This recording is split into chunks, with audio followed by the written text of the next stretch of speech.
What's up, T&V fam? Welcome back to T&V Nation.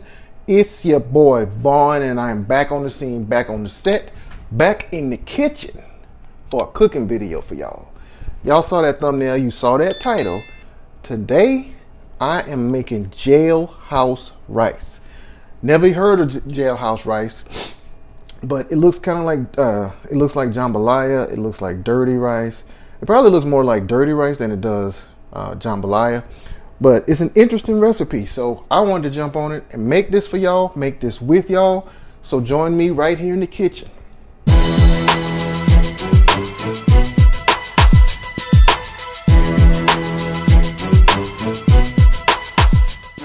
I got a special announcement, y'all. There's a special feature in this video.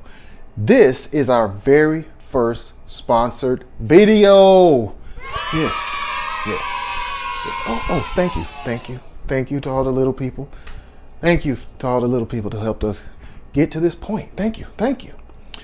Kyoko Knives is actually sponsoring this video. And I'm going to go ahead and do an unboxing real quick. And then I'm going to use this knife, of course, in cooking. Got this box. Ain't even opened it yet, y'all. So let me go ahead and open it right here for y'all. And let's see what's going on with this knife. I have watched some other folks' videos where they were reviewing this knife. It has a lot of good reviews. So when they offered to send us one, I said, hey, why not? So another package inside the package. So this is a Kyoko 8-inch Damascus chef knife. Okay, wow, I'm impressed already. Look at that packaging, y'all. Now, wait a minute. That said made in China. Kyoko is Japanese. Hey, who am I to judge? Get this plastic off of here. I just gotta share this box with y'all. The Kyoko logo on there. Nice little touch here with the plastic sleeve. Kyoko chef's knife. Oh, it opens like this. Inserts like all packages contain. Ooh, there's a knife sheath, a cover, protective cover. The big reveal. We got to do the big reveal. Behold, Kyoko knife.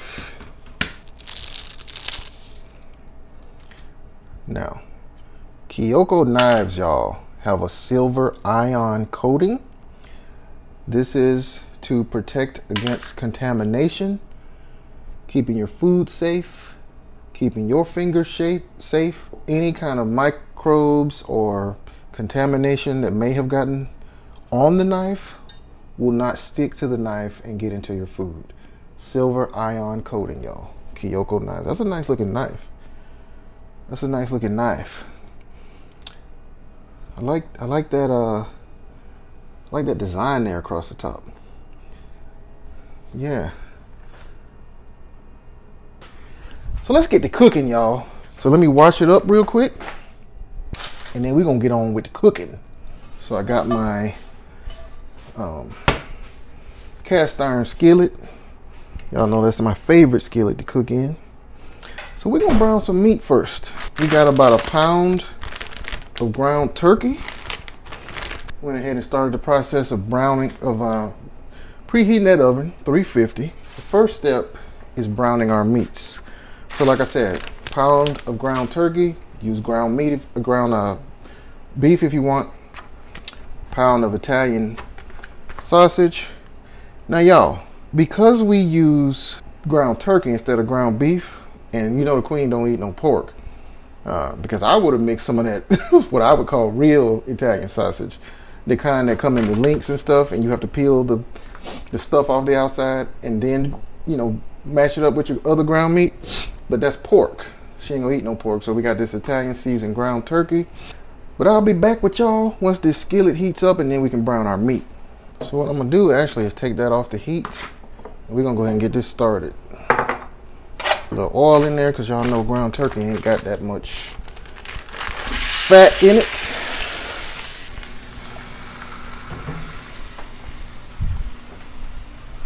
And we just browning our meat, y'all, just like you do with lasagna or spaghetti or whatever you might be making with ground meat. We're gonna let that brown. In the meantime, let's cut up these vegetables. Okay, y'all, so we gotta get 1 cup of celery out of this. Let me rinse this real quick. 1 cup of celery, 1 onion. They did not say what size onion to use, so I'm gonna just wing it. So here's one thing I like to do, y'all, is cut these celery up and put them in a bag. Why you gotta buy a whole bag, a whole thing of celery? You don't never need a whole thing of celery. I ain't never needed a whole thing of celery, that's for sure.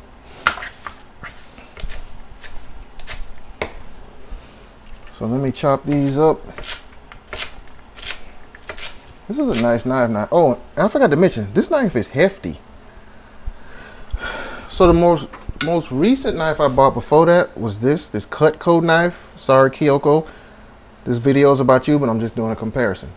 The Kyoko knife is much heftier, which kind of makes it easier to control, honestly.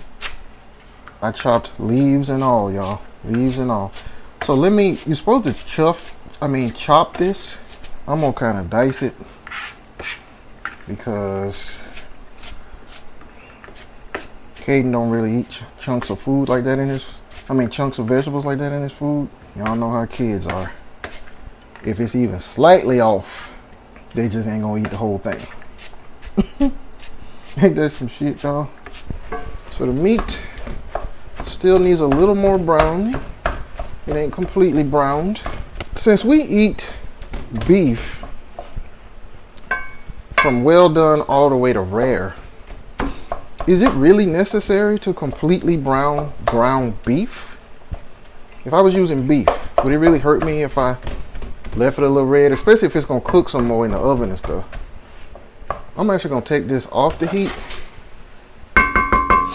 and let it continue browning off to the side. Ooh, wow. Did y'all see how that knife went through that onion? Okay. I don't think I need this entire onion.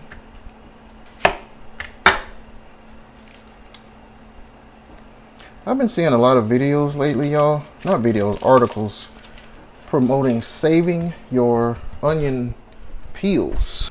Y'all, look at how this knife just slices through that like butter. I'm gonna dice these up, and since they all going together, they're going in the pan at the same time, the celery and the onions, so it does not matter if they get mixed up. Let me ask y'all another question while I got you here. How many of y'all like to watch cooking videos where the person shows the entire process, like even the chopping of the vegetables?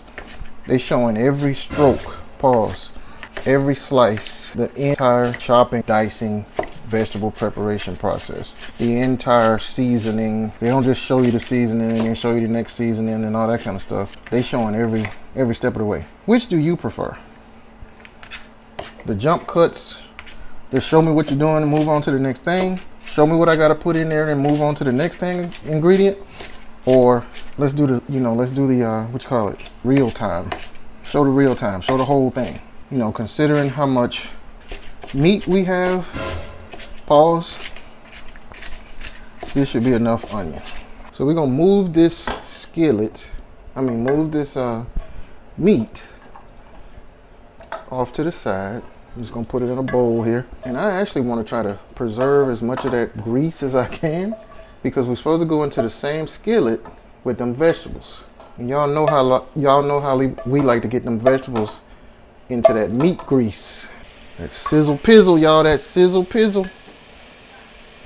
Let's go ahead and get these veggies in there before we lose our sizzle.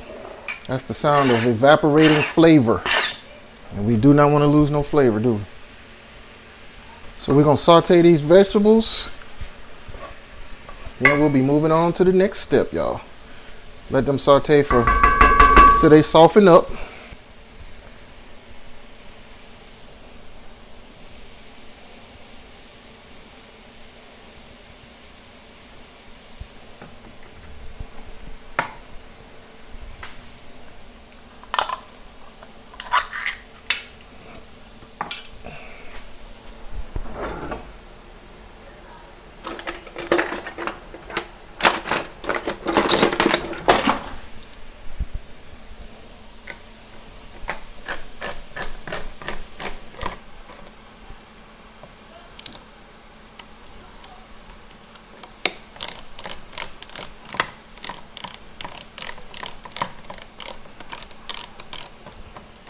You beef with your mama.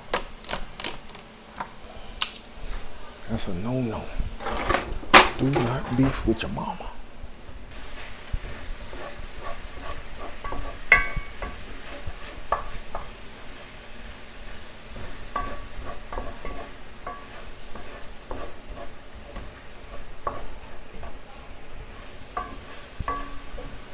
Alright, y'all, my vegetables are looking nice. So we're going back into the pan with this meat. Back into the skillet with the meat. 3 cups of chicken broth. A can of cream of chicken soup. A can of cream of mushroom soup. Some garlic powder. This is the only seasoning this recipe calls for. But yeah, we ain't doing that. We ain't going out like that, bro.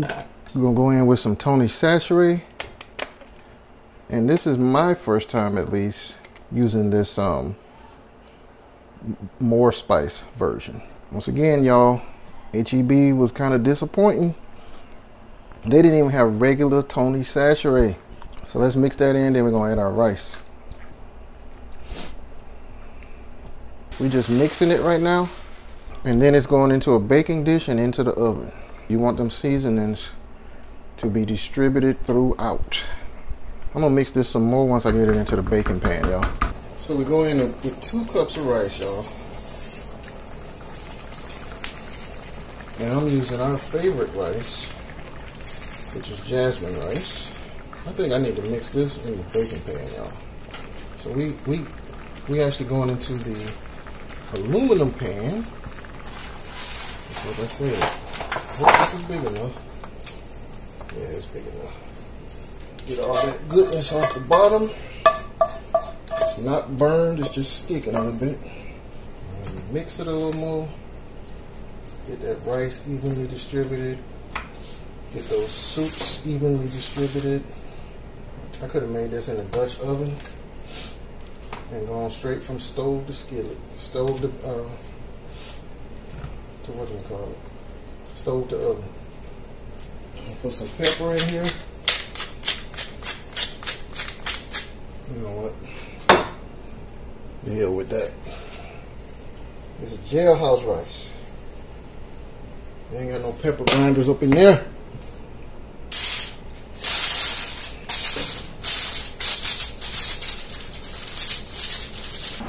And I got it on a pan, y'all, because I got the feeling that's going to bubble over at some point. Okay, y'all, it's been exactly 35 minutes. It's time to take this. Let me peel this foil back and see how we're doing. Do we need to go a little longer, or is it time to uncover it and do the final cook? Let y'all have a look. Still kind of juicy, but cooking it uncovered for another 15-20 minutes will dry that up, let that rice and everything else absorb the rest of that liquid, and we'll be ready to go. Alright, let's get a look. Let's get a look.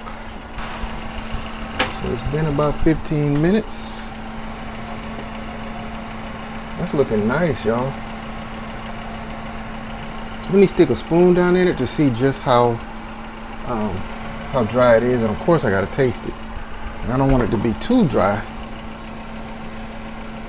Yeah, that's nice. Look at that, y'all. That is perfect, y'all. Jailhouse rice. Jailhouse rice.